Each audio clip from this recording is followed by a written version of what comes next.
Detective Nathan Cross had been living as James Corey for 2 years. Under that false name he navigated the bloody hierarchy of the Vasquez organization, a network that moved people and contraband across borders with chilling efficiency. His apartment was a sparse box in a gray city where winter fog erased the sky. Every morning he strapped a wire to his chest and walked into a world where trust was measured in bullet wounds. The Operation Clean Sweep had gathered 3 nations' law enforcement agencies. They were days away from synchronized raids that would shatter the cartel's infrastructure. Nathan had memorized every warehouse coordinate, every offshore account number, every face of the lieutenants he had befriended. Then the silence came. His handler did not answer the secure line. The surveillance teams assigned to his sector went dark. When he drove past the safe house where he was supposed to debrief, he saw caution tape and shattered glass. No sirens. No investigators. Someone had erased the operation before it began. Nathan knew the protocol for a compromised agent: disappear, verify, trust no one. But protocol assumed there was still a chain of command. He was alone in a city that belonged to the men he had been hunting. He spent the first 12 hours moving through service tunnels and abandoned rail yards, shedding his identity like a snake sheds skin. The burner phone he activated showed nothing but encrypted dead ends. Every contact he had ever worked with inside the task force had either gone offline or, as he later confirmed through a hacked police scanner, been listed as personnel withdrawn without explanation. By dawn he was crouched inside a derelict printing press, piecing together the only lead that mattered. During his last meeting with the prosecutor, he had glimpsed a file on the desk, a thick folder labeled Witness Protection, Active Infiltrators. The name of every undercover agent still embedded. If that file had fallen into the wrong hands, the leak was not just about Clean Sweep, it was about every operation across the country. Nathan estimated he had 48 hours before the cartel cross-referenced the names and sent cleaners to every address attached to those files. His own face, his real name, his family's last known location, all of it would be in that folder. He had to retrieve it before the names became execution orders. But the file was in the prosecutor's office, which was now presumably compromised, and he had no badge, no backup, and no way to know who had betrayed him. His only thread was Elena Vasquez, the cartel's senior accountant. She was not a combatant, she was a woman in rimless glasses who balanced ledgers that represented ruined lives. Nathan had cultivated her for months, recognizing the quiet desperation behind her meticulous compliance. She had no loyalty to the organization, only a mortgage and a brother whose freedom the cartel held as collateral. He found her at a tram station before sunrise, her hands buried in the pockets of a wool coat. When she saw his face, she did not scream. She simply said, "I knew you weren't James." Nathan laid out the situation without embellishment. The operation was dead. The file existed. If the cartel got the names, her brother would become expendable the moment his leverage expired. Elena's composure cracked only for a second. She told him the file was not merely a prosecutor's document, it was a digital archive stored on an encrypted server that the cartel's new security chief had demanded as proof of loyalty from a bribed official. That server was physically housed in a logistics warehouse on the eastern docks, guarded by a rotating team of 6 men. She could get him the access codes, but she would not set foot inside the building. Nathan agreed without hesitation. He had no right to ask her for more. Elena spent the next day preparing while Nathan mapped the warehouse using public satellite images and his own memory of the district. The structure was a converted cold storage facility with 2 entrances, a loading bay, and a reinforced server room on the mezzanine level. The security team rotated every 8 hours, and the camera system was wired to a private monitoring station 3 blocks away. Elena provided the access codes from her office terminal, copying them onto a scrap of paper that she slipped into a pack of gum. She also gave him a layout of the server room, drawn from memory after a single visit she had made under duress. "The drive is not labeled," she said. "It looks like any other backup unit. But it's the only one connected to a dedicated offline terminal." Nathan studied her drawing, committing every detail to memory. He asked if she knew who inside the prosecutor's office had sold them out. Elena shook her head. "The security chief handles all communications with the outside. He calls the contact Marshall. First name or last, I don't know." Nathan felt a cold certainty settle in his chest. Prosecutor Marshall was the very man who had overseen the infiltration program. He had been the one to assure Nathan that the operation was airtight. The betrayal was not a random leak, it was the architect himself. Nathan entered the dock district at midnight under a steady rain that muffled sound and blurred the streetlights. He wore a maintenance worker's jacket and carried a tool case containing a signal jammer he had assembled from scavenged electronics.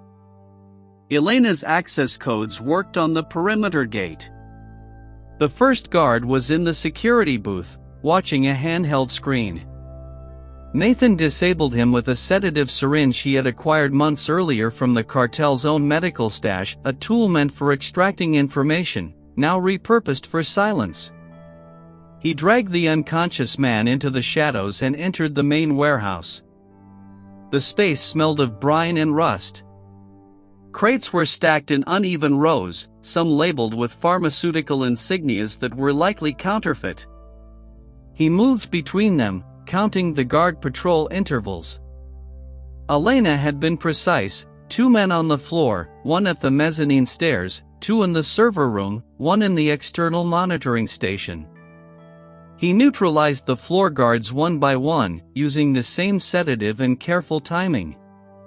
When he reached the server room, the door was locked with a digital panel.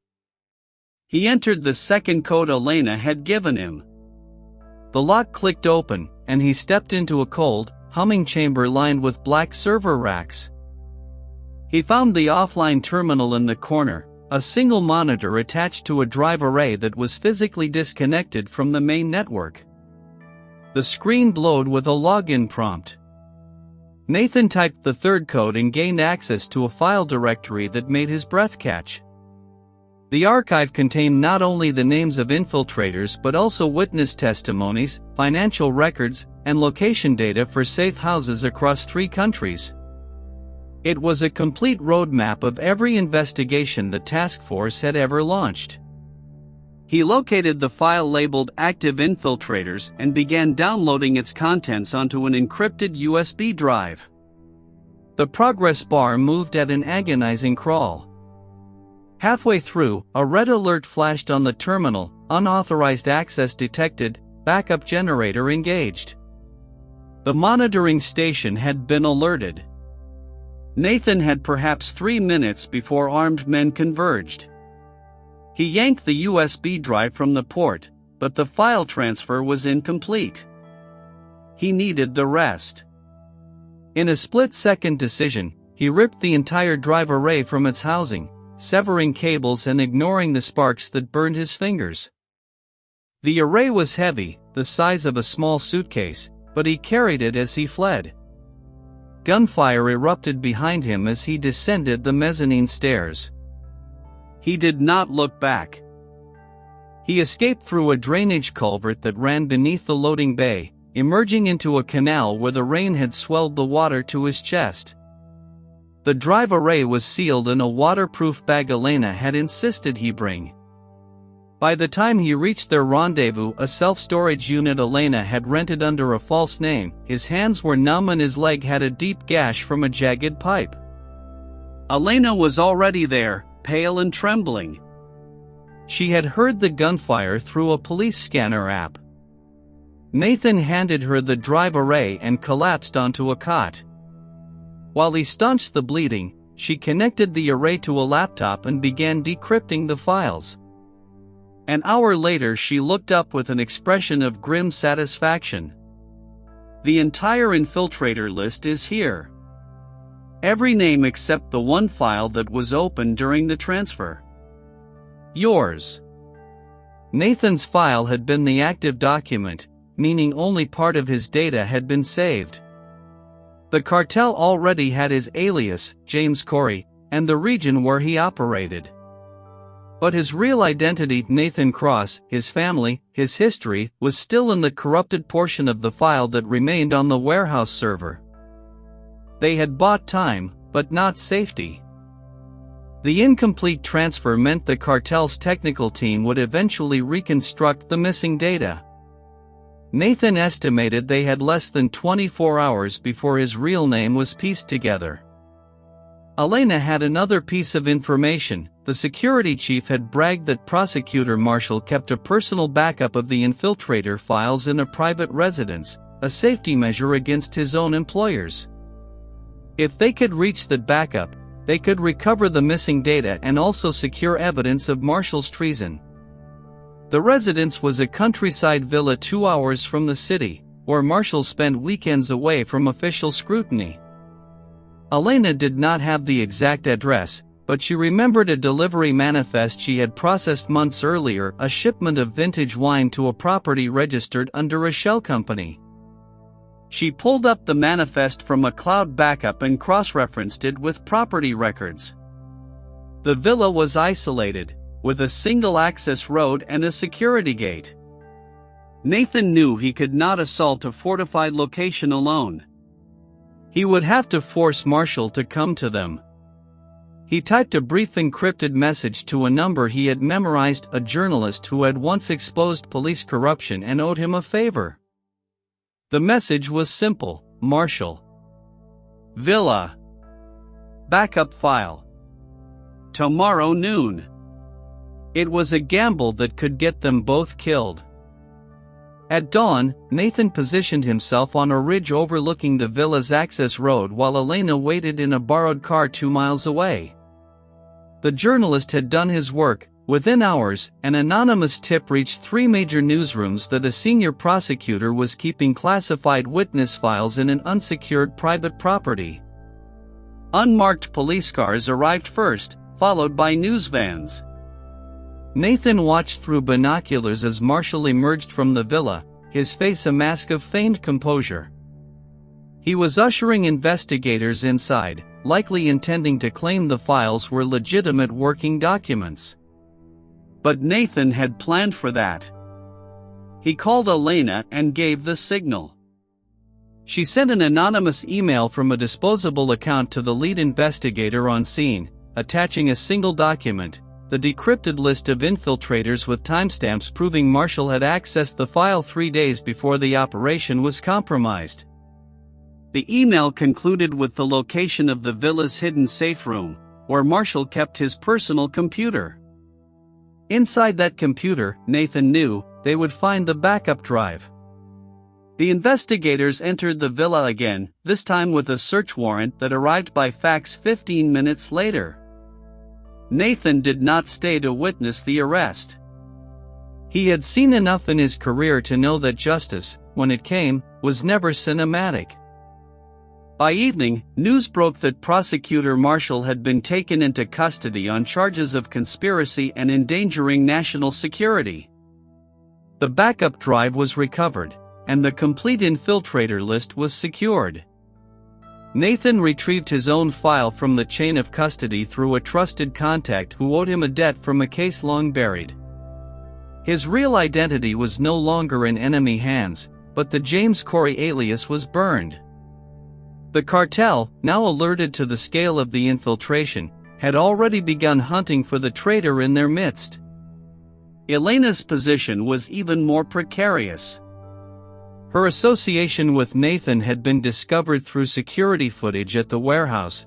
Her brother was taken from his apartment hours after Nathan's escape. She received a photograph of him bound to a chair, captioned with a demand, "Deliver the detective in exchange for her brother's life." Elena showed Nathan the message without a word. Her hands did not shake. She had spent years calculating risk, and she knew the cartel would kill her brother regardless of whether she complied. They needed a different solution, one that removed the cartel's leverage entirely. Nathan proposed a final operation. He still had the codes to several Vasquez organization bank accounts that Elena had provided months earlier as insurance. Together they drained the accounts, just over $4 million, and used a network of cryptocurrency wallets to make the funds untraceable. Then Nathan sent a message to the cartel's security chief through a burner phone. The money would be returned only in exchange for Elena's brother, delivered to a neutral location, with no further reprisals. The security chief responded with a location, an abandoned automotive plant on the city's south edge. Nathan knew it was a trap. He went anyway, but he did not go alone.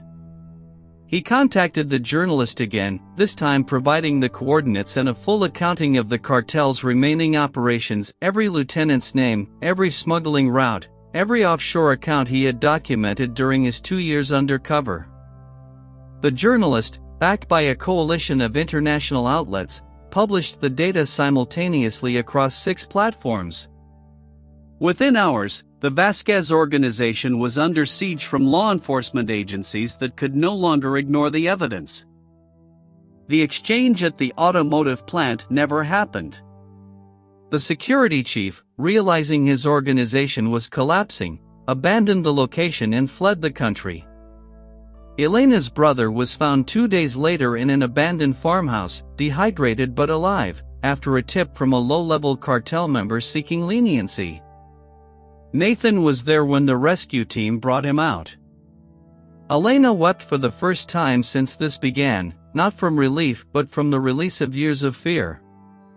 Nathan had no such release. His career as an undercover detective was over, his identity had been exposed within the intelligence community, and the political fallout from Marshall's treason made him a liability rather than an asset. He received a letter from his former department, formally thanking him for his service while informing him that his contract would not be renewed. There was no ceremony, no medal. Just a single page that reduced 2 years of his life to a bureaucratic footnote. 6 months later, Nathan Cross lived in a coastal town where no one asked about his past. He worked at a marina, repairing engines and watching container ships disappear over the horizon. Elena had taken her brother and moved to a country without extradition treaties, using a fraction of the funds Nathan had secured to start a small accounting firm that served legitimate businesses. They exchanged brief, encrypted messages once a month, never discussing the past, only confirming they were still alive. One evening, Nathan received a package with no return address. Inside was a framed photograph of the task force that had assembled for Operation Clean Sweep, taken 2 weeks before the leak. He was in the back row, smiling, still believing the system worked. He studied the faces of the people in the photograph. Some were dead, some were disgraced, and some had simply vanished into the same shadow world he now inhabited. He did not hang the photograph. Instead, he placed it in a drawer alongside his service weapon and his badge, both of which he had kept despite regulations. The investigation had concluded. The file was closed. But Nathan knew that in the world he had left behind, there were still names waiting to be spoken, and somewhere, a new generation of operatives was being trained to trust the very systems that had betrayed him. He turned off the light and listened to the sound of the tide, knowing that his war was over, even if the war itself was not.